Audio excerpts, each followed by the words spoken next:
Hello everyone, holistic teaching classes में आपका स्वागत है। आज का हमारा टॉपिक है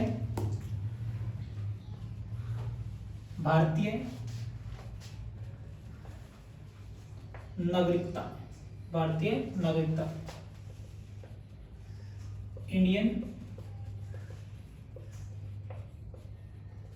इंडियन सिटीजनशिप। ठीक है, भारतीय नागरिकता जो है इंडियन कॉन्स्टिट्यूशन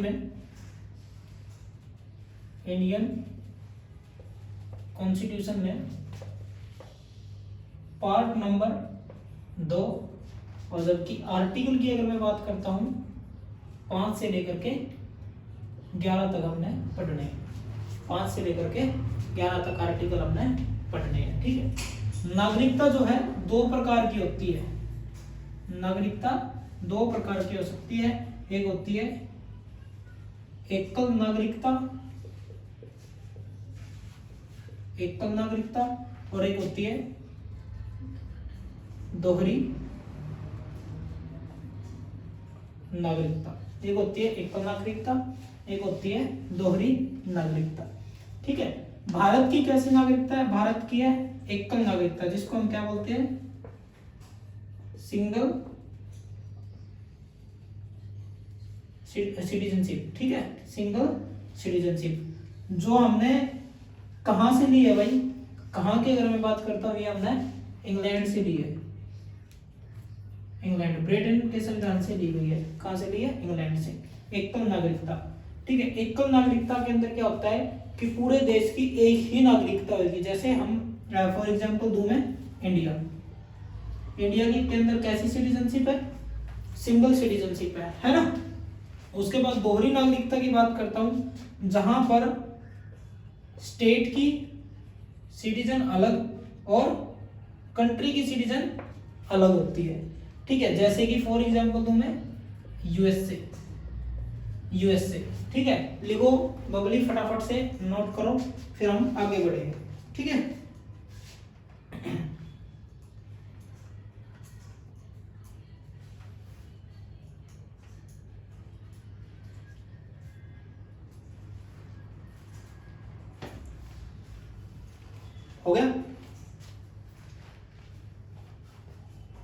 हो गया? चलो आराम से लिखा करो, कोई जल्दबाजी नहीं है। ठीक है, तो अगर मैं बात करता हूं भाई, हमने पढ़ी 2 प्रकार की नागरिकता होती है, एक सिंगल और एक डबल। सिंगल नागरिकता कहाँ की है? भारत की है। ठीक है, जो हमने कहां से ली है? किस देश के कॉन्स्टिट्यूशन से ली है? इंग्लैंड के कॉन्स्टिट्यूशन से ली है। और एक होती है दोहरी नागरिकता।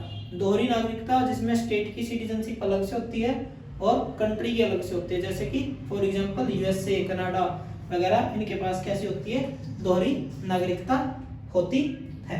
ठीक है, अब हम अगर बात करूं हमारा नागरिकता अधिनियम 1955 में बनाया गया। कब बनाया गया भाई? नागरिकता अधिनियम 1955 में बनाया गया। ठीक है, ये इसको पूरा लिखेंगे भारतीय नागरिकता। क्या लिखेंगे? भारतीय नागरिकता अधिनियम 1955, यानी कि 1955 के तहत ही हमारे को क्या मिलेगी? सिटीजनशिप मिलेगी। ठीक है भाई बबली? हाँ भाई पूजा, समझ में आया क्या कहा मैंने? कि भारतीय नागरिकता अधिनियम 1955 में लेके आया गया और इसी के रूलों के आधार पर हमारे को भारत में क्या मिलेगी? नागरिकता मिलेगी, सिटीजनशिप मिलेगी। अच्छा, इसी के अंदर समय समय पर कई बार बदलाव भी किए गए हैं, जैसे कि 1986 में हुआ। हाँ भाई पूजा बताओ, और भी पता है कुछ? 1992 में हुआ, वेरी गुड। 2003 में हुआ, वेरी गुड। 2015 में हुआ, 2019 और 2019 में हुआ। ठीक है, तो इस तरीके से इस एक्ट के अंदर बदलाव भी हुआ टाइम पर। 1986 में हुआ, 1992 में हुआ, 2003 में हुआ, 2015 में, 2019 में क्या आया था? CAA, सिटीजन अमेंडमेंट एक्ट 2019, है ना। तो ये 19 में आया था। ठीक है, लेकिन पास इसको 20 में किया गया, लेकिन लागू अभी 24 में करने की बात चली थी। ठीक है, तो इस तरीके से आपका CAA 2019 में आया था। ठीक है, तो लिख लो ये फटाफट से सारी की सारी डेट। अब बात करते हैं भारतीय नागरिकता अधिनियम 1955 के तहत नागरिकता कितने टाइप की होती है, कितने टाइप से हमारे को दी जाती है। ठीक है, तो बात करें 5 टाइप की होती है, जिसमें हम पहली पढ़ेंगे। पहली लिखेंगे बाय बर्थ। पहले क्या लिखेंगे? बाय बर्थ, यानी कि जन्म से, जन्म से, या फिर लिखेंगे बाय बर्थ, बाय बर्थ। ठीक है, दूसरी लिखेंगे भाई बाय बर्थ के साथ आप सेकंड लिखेंगे वंश के आधार पर, वंश के आधार पर। इंग्लिश में इसको क्या बोलेंगे? Bye decent, bye decent. तीसरा लिखेंगे भाई, थर्ड नंबर का अगर मैं बात करता हूं, थर्ड लिखेंगे पंजीकरण द्वारा, पंजीकरण द्वारा, पंजीकरण द्वारा यानी कि बाय रजिस्ट्रेशन। फोर्थ की अगर मैं बात करता हूं, फोर्थ नंबर पे क्या भाई? पंजीकरण हो गया, जन्म के आधार पे हो गया, वंश के आधार पे हो गया, पंजीकरण के आधार पे हो गया। उसके बाद देशीयकरण के आधार पर, देशीयकरण के आधार पर, देशीयकरण के आधार पर। इसको इंग्लिश में क्या बोलते हैं? देशीयकरण को बाय न्यूट्रलाइजेशन, बाय न्यूट्रलाइजेशन। और लास्ट आपका 5वें नंबर पे कैसे आपको नागरिकता मिलेगी? भूमि के अर्जन द्वारा, भूमि के अर्जन द्वारा। इसका मतलब क्या है भाई? By acquired land. ठीक है, इन 5 तरीकों से हम क्या पा सकते हैं भाई? इंडियन सिटीजनशिप पा सकते हैं। हालांकि समय समय पे जन्म के आधार पे भी चीजों में बदलाव हुआ, जैसे कि ये मैंने बताया 1986 में बदलाव हुआ, फिर 92 में हुआ, 2003 में, 15 में, 2019 में, 55 में क्या हुआ था वो बताऊंगा, फिर बदलाव हुआ वो बताऊंगा साथ के साथ। बबली समझ में आ रहा है? 5 तरीके से हमारे को सिटीजनशिप मिल सकती है। जन्म के आधार पे हमारे को सिटीजनशिप मिल सकती है, वंश के आधार पे हमारे को मिल सकती है, पंजीकरण के द्वारा हमें मिल सकती है, देशीयकरण के द्वारा मिल सकती है, और भूमि के अर्जन द्वारा मिल सकती है। ये 5 तरीके से हम पा सकते हैं। मैं पहले जन्म से कैसे आपको सिटीजन मिलेगी वो बताऊंगा 1955 के एक्ट के तहत। फिर मैं बताऊंगा इसमें बदलाव क्या हुआ और कब हुआ, कौन से अमेंडमेंट में बदलाव किया गया। ठीक है, अब हमने क्या लिखना? सबसे पहले हम पढ़ेंगे जन्म के आधार पर। सबसे पहले हम पढ़ेंगे जन्म के आधार पर। ये मैं रफ कर देता हूं पूरा।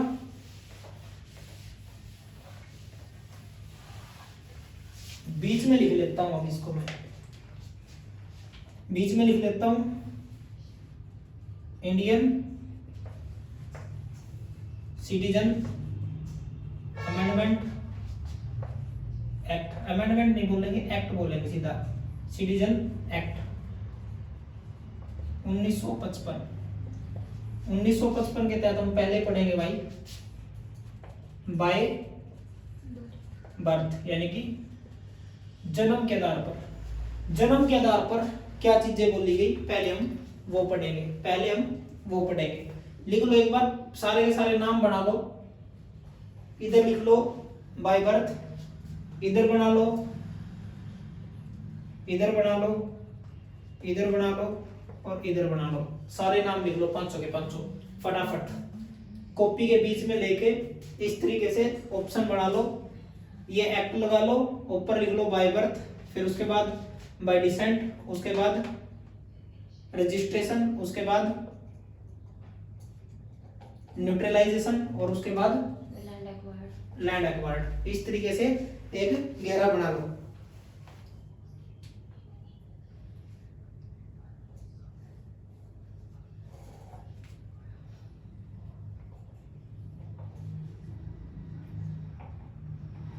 हो गया? चलो देखो बाय बर्थ में क्या कह रहा है ये एक्ट 1955 का अधिनियम, क्या कह रहा है? 26 जनवरी 1950 के दिन जिस दिन हमारा क्या हुआ था, कॉन्स्टिट्यूशन अप्लाई हुआ था, ठीक है, देश में अप्लाई कर दिया गया था, उस दिन या उसके बाद जिस भी व्यक्ति का जन्म हुआ है उसको क्या मिल जाएगी भाई, भारतीय नागरिकता। भारतीय नागरिकता उसको मिल जाएगी। क्या मिल जाएगी उसको, भारतीय नागरिकता मिल जाएगी। जिसका 26 जनवरी 1950 को जन्म हुआ उसको भारतीय नागरिकता मिल जाएगी। फिर इसके अंदर बदलाव किया गया 1986 में। इसके अंदर क्या बदलाव किया गया, अगर माता और पिता में से दोनों में से कोई एक भारतीय है, माता और पिता में से दोनों में से कोई एक भारतीय है, तो भी उसको क्या मिल जाएगी भाई, भारत की नागरिकता मिल जाएगी। तो भी उनको भारत की नागरिकता मिल जाएगी। ठीक है, इसमें अपवाद केस भी है, राजनीतिक और विदेशियों के बच्चे। इसमें अपवाद लिख लेंगे, अपवाद है राजनीतिक और विदेशियों के बच्चे, ये अपवाद केस भी है इसमें पे। ठीक है, ये अपवाद केस भी है, लिख लेंगे, फटाफट लिखो।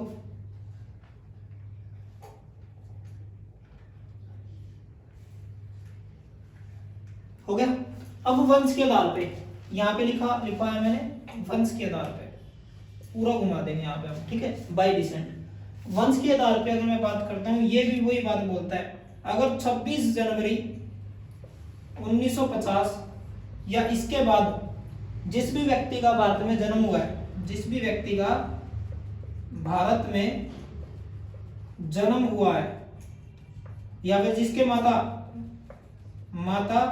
या पिता भारतीय है, माता या पिता भारतीय है, तो उसको हम भारतीय सिटीजनशिप दे देंगे, भारतीय नागरिकता दे देंगे। लेकिन इसके अंदर एक चीज और जोड़ दी गई वंश में ही, आपको बता दूं मैं, अगर कोई महिला किसी विदेशी से शादी करती है, किसी विदेशी से शादी कर लेती है, तो उसके पास इंडियन सिटीजनशिप नहीं रहती भाई, इंडियन सिटीजनशिप नहीं रहती। तो अब इसमें क्या डाल दिया कि जो महिला है अगर वो किसी विदेशी से शादी कर लेती है, तो उसके बच्चों को भी हम क्या दे देंगे, सिटीजनशिप दे देंगे, है ना, बच्चों को नागरिकता दे देंगे, नागरिकता दे देंगे, लिख लो। तो उसके बच्चों को भी क्या दे देंगे, नागरिकता दे देंगे। और ये बदलाव कब किया इसमें, 1992 में, 1992 में। मैंने बताया था ना यहाँ पे 86, उसके बाद 92, 2003, इस तरीके से मैं लिखवाए थे। तो इसमें क्या कहा, 1992 में अगर महिला कोई विदेशी से शादी कर लेती है और बच्चे होते हैं, तो उन बच्चों को भी हम भारतीय सिटीजनशिप दे देंगे, भारतीय नागरिकता दे देंगे। समझ में आई बात, वेरी गुड, बहुत बढ़िया। तो ये आपका वंश के आधार पर। और 1955 के एक्ट में कब बदलाव किया गया, 1992 में। ठीक है, 1992 में हमने ये बदलाव किया। उसके बाद क्या लिखवा था मैंने, बताओ, वंश के आधार के बाद क्या लिखवाया, बाय रजिस्ट्रेशन। चलो बाय रजिस्ट्रेशन पढ़ लेते हैं, यानी कि पंजीकरण द्वारा भाई,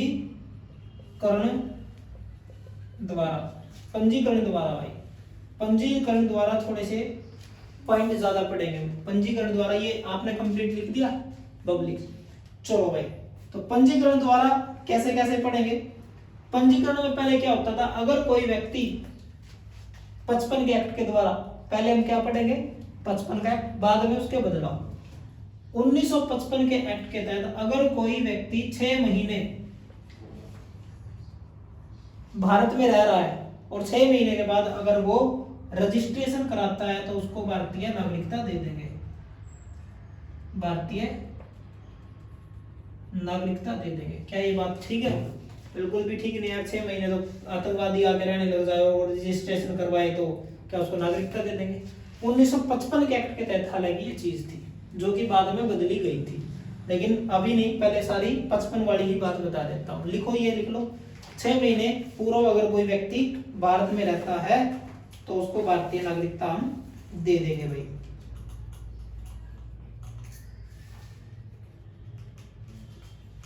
दूसरा पॉइंट लिखेंगे, पहला ही होगा दूसरा। जब भारत के 2 टुकड़े होने लग रहे थे, यानी कि एक भारत और एक पाकिस्तान जो बनने लग रहा था, डिवाइडेशन होने लग रही थी भारत की, उस समय में कोई व्यक्ति भारत का था और वो भारत में नहीं, भारत से बाहर रहने लग रहा था। आगे देखो एक बार, आप सुनो समझो पहले फिर लिखना। भारत का कोई व्यक्ति जब डिवाइडेशन होने लग रहा था इंडिया का, पाकिस्तान और भारत बनने लग रहे थे, उस समय में कोई भारतीय अपने देश में न रह करके वो किसी अदर कंट्री में बैठा था, अगर वो भी रजिस्ट्रेशन करवा के सिटीजनशिप पाना चाहता है तो हम उसको भी 1955 के एक्ट के द्वारा भारत की नागरिकता दे देंगे। दूसरा पॉइंट ये हो जाएगा। तीसरा पॉइंट अब लिख लो, ये पॉइंट लिखो फटाफट, फिर तीसरा पॉइंट बताता हूं।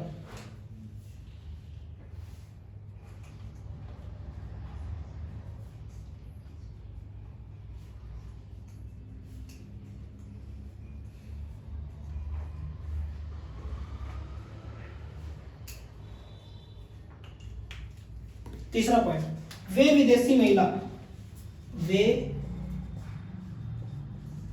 विदेशी महिला, वे विदेशी महिला, वे विदेशी महिला जो वही भारतीयों से शादी करना चाहती है या शादी कर चुकी है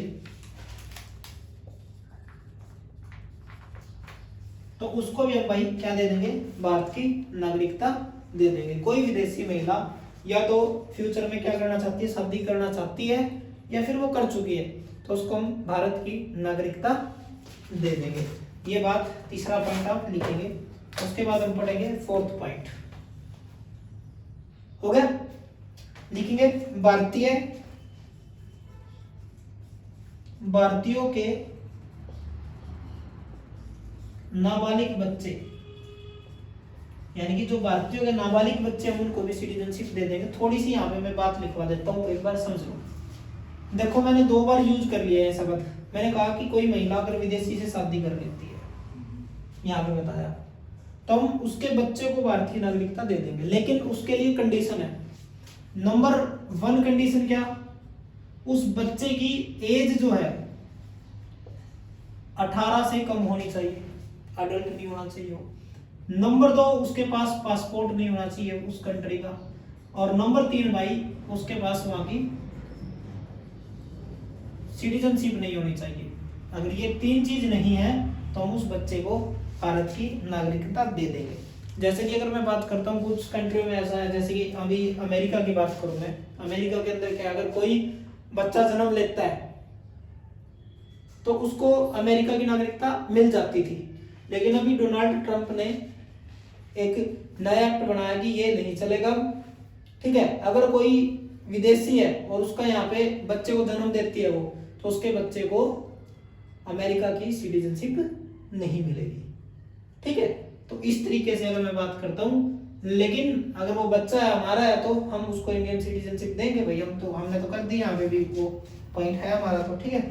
तो उसके बाद 5वां पॉइंट लिखेंगे भाई, लास्ट पॉइंट लिखेंगे, राष्ट्रमंडल देशों के नागरिक, राष्ट्रीय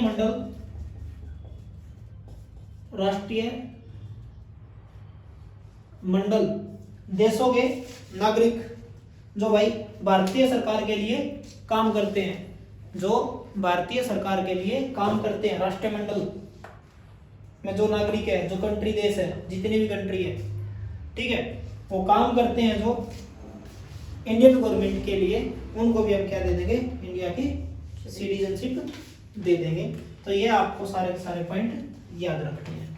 ठीक है, ये 1955 के एक्ट के तहत मैंने आपको बताया है। ठीक है, अब इसके अंदर भाई 1955 का जो एक्ट था ये, इसके अंदर बदलाव भी किया गया है ना।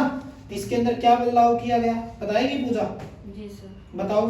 सर 5 साल तक रहना होगा इंडिया के अंदर, फिर सिटीजनशिप मिलेगी रजिस्ट्रेशन के थ्रू। हाँ अब बात करते हैं इन्होंने क्या बताया बदलाव किया। जो ये 6 महीने वाला था 1986 में, कब? 1986 में बदलाव किया 1955 के एक्ट में, और कहा कि नहीं भाई 6 महीने नहीं, मजाक थोड़ी है, अब 6 महीने रहोगे, रजिस्ट्रेशन कराओगे और यहाँ पे धमाका कर दोगे ना भाई। 6 महीने से बढ़ाकर के सीधा 5 साल कर दिया, यानी कि आपको पहले भारत में 5 साल तक रहना पड़ेगा, फिर उसके बाद रजिस्ट्रेशन कराना पड़ेगा, और रजिस्ट्रेशन करवा के आप भारत की नागरिकता प्राप्त कर सकते हो।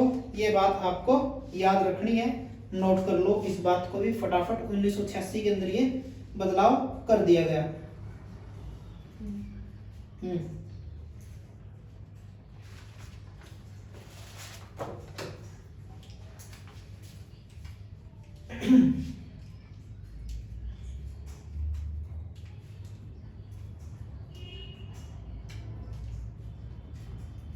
फटाफट लिखो।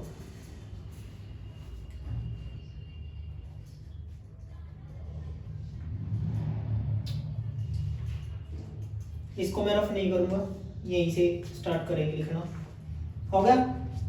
चलो अब अगला पॉइंट क्या था? ये तो हो गया पंजीकरण द्वारा भाई, ठीक है, यानी कि रजिस्ट्रेशन के द्वारा। अगला पॉइंट क्या हमारा पूजा? अगला पॉइंट हमारा देशीयकरण।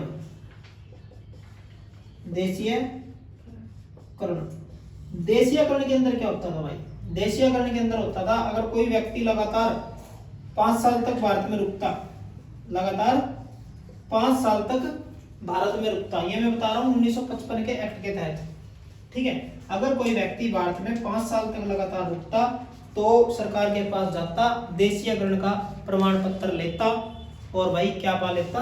भारत की नागरिकता पा लेता। यानी कि देश में रुका और दिखाया कि देखो मैं देश में इतने सालों तक यहाँ पे रहने लग रहा हूँ और मैंने किसी प्रकार का कोई हवा हल्ला नहीं किया, शांतिपूर्वक तरीके से रह रहा हूँ और मैं आगे भी रहूंगा, तो क्या ले लेगा वो? नागरिकता पा लेगा 5 साल, ठीक है। लेकिन इसमें भी फिर बदलाव किया गया देशीयकरण में भी। देशीयकरण में क्या कहा भाई? 5 साल आपको देश में नहीं रहना पड़ेगा, और ये कौन से एक्ट के तहत? 1986 के तहत ही अब इन्होंने बोल दिया कि आपको 5 नहीं भाई 10 साल तक पहले भारत में रहना पड़ेगा, और 10 साल के बाद आपको इंडिया की सिटीजनशिप मिलेगी। ऐसे आपको इंडिया की सिटीजनशिप नहीं मिलेगी। तो 5 से बढ़ा करके क्या कर दिया भाई? 10 साल ये भी कर दिया। कौन से एक्ट के तहत? 1986। और भाई ये जो 1986 का एक्ट है भाई, असम, जम्मू एंड कश्मीर सभी राज्यों में है। जम्मू एंड कश्मीर में भी लागू है, असम में भी लागू है, ठीक है। सभी स्टेट में, भारत के सभी स्टेटों में ये रूल लागू है, कभी सोचो कि नहीं है, ठीक है। हाँ, ये था देशीयकरण। और लास्ट क्या बच जाता है भाई देशीयकरण के बाद? By acquired land. एक बार वो क्या नाम आपका बबली फटाफट से लिख लो और फिर मैं आगे बढ़ूंगा। फटाफट लिख। हो गया? कंप्लीट हो गया? समझ में आ रहा है? कुछ पूछ के देख लो, बताओ भी। अगर कोई भारतीय महिला किसी विदेशी से शादी करती है तो क्या हम उनके बच्चों को, नाबालिग जो बच्चे होंगे, क्या उनको सिटीजनशिप दे सकते हैं? 1955 के तहत हम दे सकते हैं। 1955 के एक्ट के तहत दे सकते हैं, लेकिन क्या कंडीशन होनी चाहिए? उनके पास एज 18 रहना चाहिए और उनके पास वीजा पासपोर्ट नहीं रहना चाहिए। हाँ देखो मैंने क्या बताया, मैंने कहा 55 के एक्ट के तहत नहीं, ये बात जोड़ी गई 1992 में। 1992 में इस एक्ट में बदलाव किया गया और कहा कि अगर कोई महिला विदेशी से शादी करती है तो उसके बच्चों को हम नागरिकता दे देंगे। और क्या क्या नहीं होनी चाहिए? उसकी एज कंप्लीट 18 नहीं होनी चाहिए, यानी कि वो अडल्ट नहीं होना चाहिए, नाबालिग ही होना चाहिए, और उसके पास पासपोर्ट नहीं होना चाहिए वहां का, और भाई वहां की सिटीजनशिप भी नहीं होनी चाहिए। मैंने ये बात बताई थी, ध्यान रखा करो बबली, है ना। चलो अगला क्या था? लास्ट पॉइंट क्या था? By acquired land. तो हम क्या करेंगे भाई, यदि भारत सरकार एक्वायर्ड लैंड में, यदि भारत सरकार क्या करे, किसी भूमि को अपने अंडर में ले लेती है, अपनी अंडर में ले लेती है किसी लैंड को, ठीक है, और उस लैंड के अंदर जितने भी लोग होंगे उन लोगों को भी हम क्या करेंगे, सिटीजनशिप दे देंगे, ठीक है। जैसे मैं एग्जांपल दूं, मान लो हम पाकिस्तान पे अटैक करते हैं और पाकिस्तान को अपने अंडर कर लेते हैं, अब उन आदमियों को तो मारेंगे तो है नहीं, इंसानियत नाम की भी कोई चीज होती होगी, तो वो जो वहां के लोग हैं, अब उन लोगों को जितनी हमने लैंड अपने अंडर करी है उस लैंड के अकॉर्डिंग जो वहां के सिटीजन है, अब उनको इंडिया की सिटीजनशिप दे देंगे, ठीक है। हाँ, ये बात आपको याद रखनी है, ठीक है। लेकिन आपको मैं एक और बात बता दूं, देशीयकरण में, देशीयकरण वाले पॉइंट में एक बात छोड़ दी मैंने, वेरी इंपॉर्टेंट है। देशीयकरण के मामले में मैंने क्या कहा, 5 साल नहीं 10 साल तक रुको, आपको सिटीजनशिप मिल जाएगी। लेकिन अपवाद केस भी एक, क्या अपवाद केस है, अपवाद केस है भाई 4 कंट्री, उन कंट्रियों को हम सिटीजनशिप नहीं देते। पहली कंट्री तो पाकिस्तान, दूसरी कंट्री चाइना, और तीसरी कंट्री बांग्लादेश, और फोर्थ कंट्री श्रीलंका। ये 4 कंट्री ऐसे इनको हम भाई क्या नहीं देते, सिटीजनशिप नहीं देते। पर एक और बट जोड़ देता हूं मैं यहाँ पे, बट याद रखना, बट अगर पाकिस्तान, चाइना, बांग्लादेश, श्रीलंका का कोई व्यक्ति हमारे देश के लिए लंबे समय से काम कर रहा है, 10 से 15-20 साल तक कर रहा है, तो हम उसको उसकी इस विशेषता के आधार पर हम उसको भारत की नागरिकता दे देंगे। फॉर एग्जाम्पल बता दूं, राहत फतेह अली खान, आतिफ असलम, सॉन्ग सुना है, जानते हो? नहीं जानते, वेरी गुड, बहुत बढ़िया। चलो मैं सॉन्ग बता देता हूँ कौन सा। तेरी रस के कमल तूने पहली नजर जब नजर से, सुना है ना? तो वो सिंगर बहुत पुराने समय से भारत के लिए सॉन्ग कर रहा है। एक उसको बहुत पुरानी मूवी में सॉन्ग आया था, दूल्हे का सेहरा सुहाना लगता है, दुल्हन का दिल दीवाना लगता है। वो अगर मैं बात करता हूँ, वो सिंगर कितने सालों से भारत देश के लिए काम कर रहा है, तो हम सिटीजनशिप उनको दे देंगे उस आधार पर कि भारत के लिए काम कर रहा है। परंतु अब क्या हुआ, 14 फरवरी 2019 का समय था, पुलवामा अटैक के बाद जितने पाकिस्तान के एक्टर्स थे, आतिफ असलम था, फतेह अली खान था, जो भी थे, इनको क्या कर दिया, इंडिया में बैन कर दिया गया है। अब आपको समझोगे, पाकिस्तान तो हमारी दुश्मन कंट्री है ना, पड़ोसी है और थोड़ा नटखट है ना। और भाई चाइना भी हमारा पड़ोसी है लेकिन दुश्मन कंट्री है, ठीक है। फिर उसके बाद बांग्लादेश की अगर मैं बात करता हूँ, बांग्लादेश के साथ तो हमारे ओपन रिलेशन है, फिर हम उनको क्यों नहीं सिटीजनशिप देते? उसका रीजन है 1971 का वॉर, इंदिरा गांधी के समय में जो हुआ था, वो रीजन है। क्योंकि उस समय में कुछ ऐसे लोग थे जो बंगाली बोलते थे, कुछ ऐसे थे उर्दू बोलते थे, जो बिहार यूपी से गए हुए थे बांग्लादेश में, ठीक है। तो इस वजह से हम, और भाई श्रीलंका का क्यों नहीं, जो नित्य आतंकवादी संगठन है जिसकी वजह से राजीव गांधी की डेथ हुई थी 1991 में हुई थी, पक्का। चलो, तो इस तरीके से इन चारों कंट्रियों को हम सिटीजनशिप नहीं देते, चाहे देशीयकरण के आधार पे हो चाहे किसी भी आधार पे हो, हम नहीं देते सिटीजनशिप।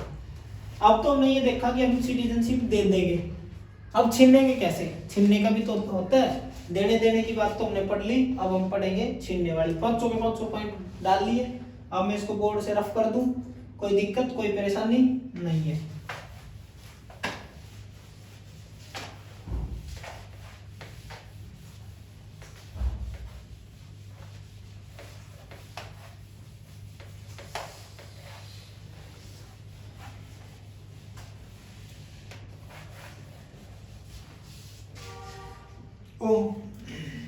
चलो भाई देखेंगे अब आपकी सिटीजनशिप जो है वो कैसे छीनी जा सकती है। तो लिखेंगे भारतीय नागरिकता का अंत, भारतीय नागरिकता का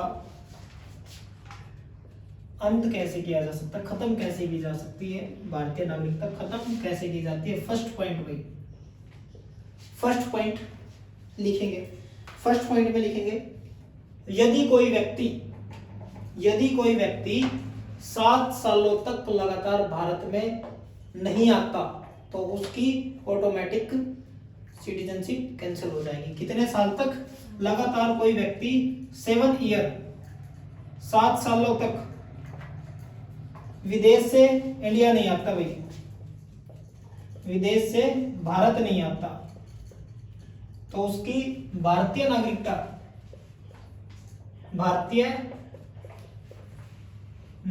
क्या हो जाएगी भाई?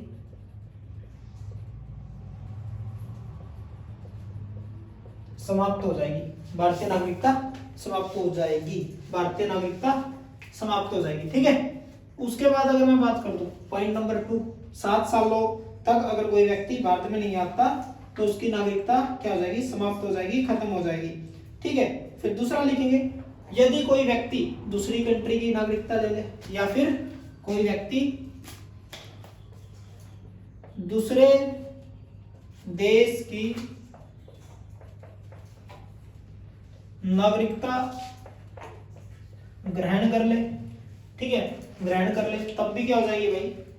उसकी नागरिकता भारत से खत्म हो जाएगी, क्योंकि भारत में कैसी नागरिकता है? सिंगल सिटीजनशिप होती है इसलिए। चलो भाई, पॉइंट नंबर 3, क्या किस तरीके से आपकी नागरिकता छीनी जा सकती है या फिर सरकार आपकी नागरिकता छीन ले? सरकार आपकी नागरिकता छीन ले, सरकार आपकी नागरिकता छीन ले, या फिर आप अपनी मर्जी से नागरिकता छोड़ दो, अपनी मर्जी से नागरिकता छोड़ दो, अपनी मर्जी से तो छोड़ सकते हो, है ना। या फिर भाई वेरी इंपॉर्टेंट पॉइंट है, या फिर आप संविधान का अपमान करो, भारतीय संविधान का अपमान करने पर, भारतीय संविधान का अपमान करोगे तो भी आपकी भारतीय नागरिकता खत्म की जा सकती है भारत सरकार द्वारा। ठीक है, या फिर छठा पॉइंट भाई, युद्ध के समय दुश्मन देश का साथ देने पर भी आपकी नागरिकता खत्म की जा सकती है। मान लो भारत की और पाकिस्तान की लड़ाई मची बड़ी है और आप जाकर के पाकिस्तान को बता दो कि इंडिया का ये फलाना इधर से लड़ाई करेगा, तो आप तो दुश्मन हो गए, है ना, तो भी आपकी नागरिकता हम क्या कर देंगे? खत्म कर देंगे, छीन लेंगे। ठीक है, और लिखेंगे भाई गलत तरीके से आप नागरिकता प्राप्त कर लो, गलत तरीके से अगर आप नागरिकता प्राप्त कर लेते हो तब भी आपकी नागरिकता छीनी जा सकती है। ठीक है, गलत तरीके से अगर आप क्या करोगे? सिटीजनशिप लोगे तो भी। 8वां पॉइंट है, अगर कोई भारतीय महिला विदेशी से शादी करती है तो भी उसकी नागरिकता छीनी जा सकती है, या छीनी जाएगी। 9 पॉइंट वेरी इंपॉर्टेंट, जब आप, मैं 9 पॉइंट इधर लिख देता हूं ऊपर। 9 पॉइंट, जब आप रजिस्ट्रेशन या फिर न्यूट्रलाइजेशन के माध्यम से भारतीय नागरिकता लेते हो, पंजीकरण द्वारा या देशीयकरण द्वारा आप भारतीय नागरिकता लेते हो, और भारतीय नागरिकता लेने के बाद अगर आपको कोई अदर कंट्री 2 साल की जेल की सजा सुना देवे तो भी आपकी सिटीजनशिप हम क्या कर देंगे? खत्म कर देंगे। ये बात समझ में आई लास्ट वाली? मैंने कहा कि मान लो आज क्या है? 2025 चल रहा है, यानी कि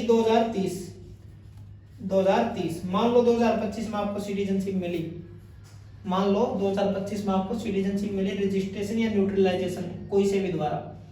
अगर इन 5 सालों के बीच में 5 साल यानी कि 2030 तक अगर कोई दूसरा देश, दूसरी कंट्री आपको 2 साल तक की अगर सजा सुनाती है तो भी हम भारतीय सरकार उसको सिटीजन क्या कर देगी, रद्द कर देगी, सिटीजनशिप उसकी छीन ली जाएगी। समझ में आई वही बात। हमने देखो देना भी सिखाया कि हम कैसे सिटीजनशिप ले सकते हैं, और मैंने 9 पॉइंट किसके बताए हम कैसे छीन सकते हैं। अब हम पढ़ेंगे जो मैंने बताया था आर्टिकल 5 से लेकर के 11 तक हम पढ़ेंगे, ठीक है। आर्टिकल नंबर 5 से लेकर के 11 तक एक एक आर्टिकल हम पढ़ेंगे, ठीक है। ये सारे के सारे मैंने पॉइंट बता दिए बिल्कुल शॉर्ट तरीके से और देसी स्टाइल में बातें बताई है, ज्यादा मैंने इसमें अंदर नहीं घुसेड़ा है कुछ, ठीक है। बड़े नॉर्मल तरीके से पढ़ाया है, ठीक है। तो सबसे पहला आर्टिकल नंबर 5, आर्टिकल नंबर 5, अनुच्छेद नंबर 5, ठीक है। आर्टिकल नंबर 5 क्या कहता है भाई? आर्टिकल नंबर 5 क्या कहता है? जिस भी व्यक्ति के पास डोमिसाइल है, जिसको जैसे कि कोई हरियाणा का है तो हरियाणा रेजिडेंट बोलते हैं, यूपी रेजिडेंट बोलते हैं, जिस व्यक्ति के पास डोमिसाइल है उसको भारतीय नागरिकता का दर्जा प्राप्त है, ठीक है। लिखेंगे जिस व्यक्ति के पास डोमिसाइल क्या है, जिस भी व्यक्ति के पास डोमिसाइल है तो उस व्यक्ति के पास भारतीय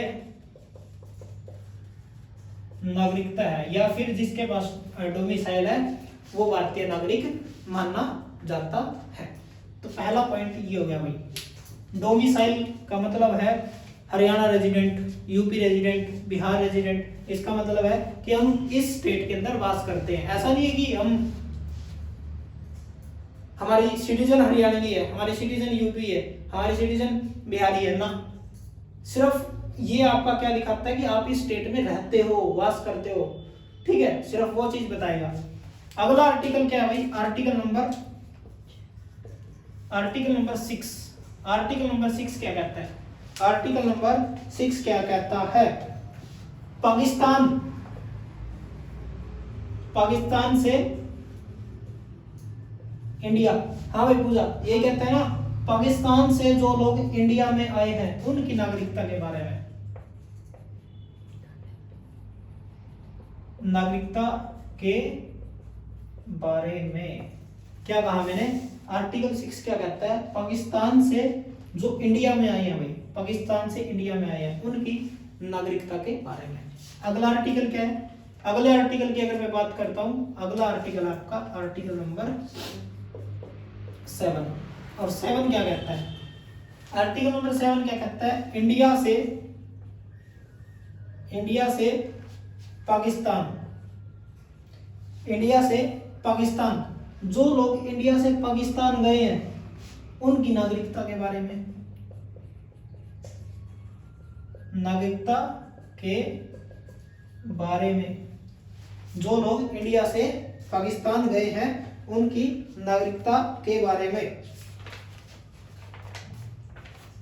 आर्टिकल नंबर 8 क्या कहता है? जो लोग इंडिया से बाहर रह रहे हैं, जो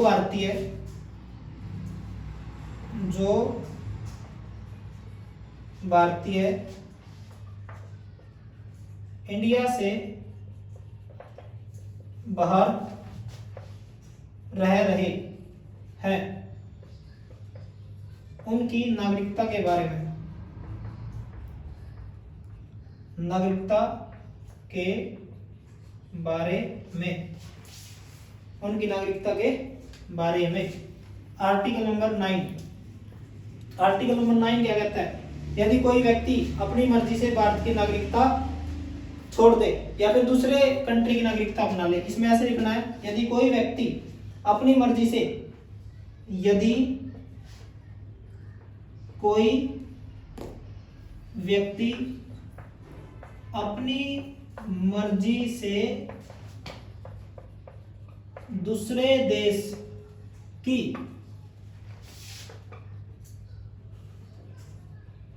नागरिकता को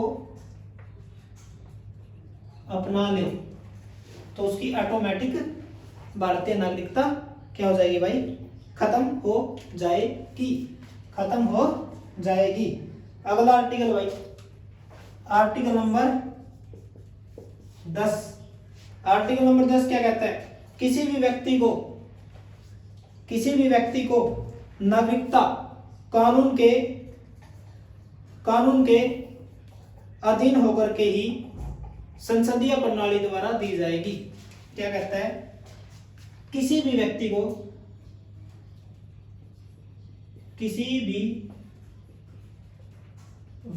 को भारतीय कानून के तहत और संसदीय विधि द्वारा नागरिकता दी जाएगी। ठीक है। और भाई लास्ट जो आर्टिकल है 11, मैं ऊपर लिख देता हूं यहाँ पे, आर्टिकल नंबर 11। आर्टिकल नंबर 11 क्या कहता है, इसमें भाई नागरिकता जो है, नागरिकता से रिलेटेड कोई भी कानून,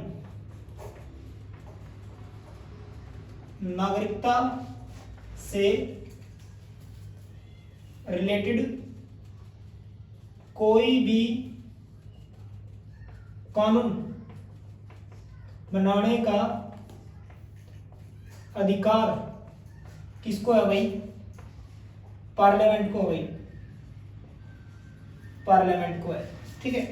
दोबारा से एक बार में क्या नाम है, बबली आपने लिख लिया, ये पूजा आपने लिख रखा है। ठीक है। देखो एक बार मैं दोबारा फटाफट से रिपीट कर देता हूँ। आर्टिकल नंबर 5 क्या कहता है, जिस भी व्यक्ति के पास डोमिसाइल है, रेजिडेंट है, तो वो भारतीय नागरिक माना जाएगा। उसके बाद आर्टिकल नंबर 6 क्या कहता है, वे व्यक्ति जो पाकिस्तान से इंडिया में आया उनकी नागरिकता के बारे में इसके अंदर हम पढ़ेंगे। उसके बाद आर्टिकल नंबर 7 क्या कहता है, इंडिया से जो व्यक्ति पाकिस्तान गए हैं उनकी नागरिकता के बारे में हम इसमें बताएंगे। उसके बाद आर्टिकल नंबर 8 क्या कहता है, जो भारतीय इंडिया से बाहर रहने लग रहा है उनकी नागरिकता के बारे में आर्टिकल नंबर 8 बात करता है, इंडिया से बाहर जो भी रहते हैं। आर्टिकल नंबर 9 क्या कहता है, यदि कोई व्यक्ति अपनी मर्जी से, मान लो कोई यहाँ से चला जाए इंग्लैंड और वहां पे जाके इंग्लैंड इतना अच्छा लगे, खूबसूरत लगे और अपनी मर्जी से उस देश की क्या ले ले, नागरिकता ले ले, तो उसकी भारत की नागरिकता ऑटोमेटिक खत्म हो जाएगी।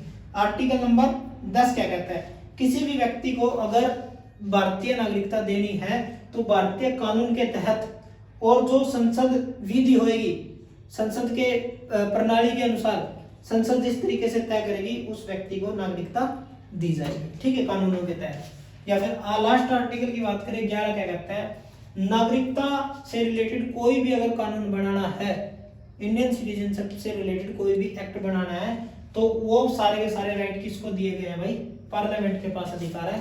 पार्लियामेंट कोई बिल लेकर के आएगी संसद के अंदर और पेश किया जाएगा, फिर वो लोकसभा से 2/3 मेजोरिटी से राज्यसभा की 2/3 मेजोरिटी से अगर पास हुआ तो प्रेसिडेंट उसको साइन कर लेगा, तो वो क्या बन जाएगा, एक एक्ट। और अंतिम व्याख्या किसी भी कानून की कौन करता है भाई, सुप्रीम कोर्ट करता है। तो आज के लिए अपना इतना ही, तब तक के लिए नमस्कार, जय हिंद, जय भारत, जय हरियाणा।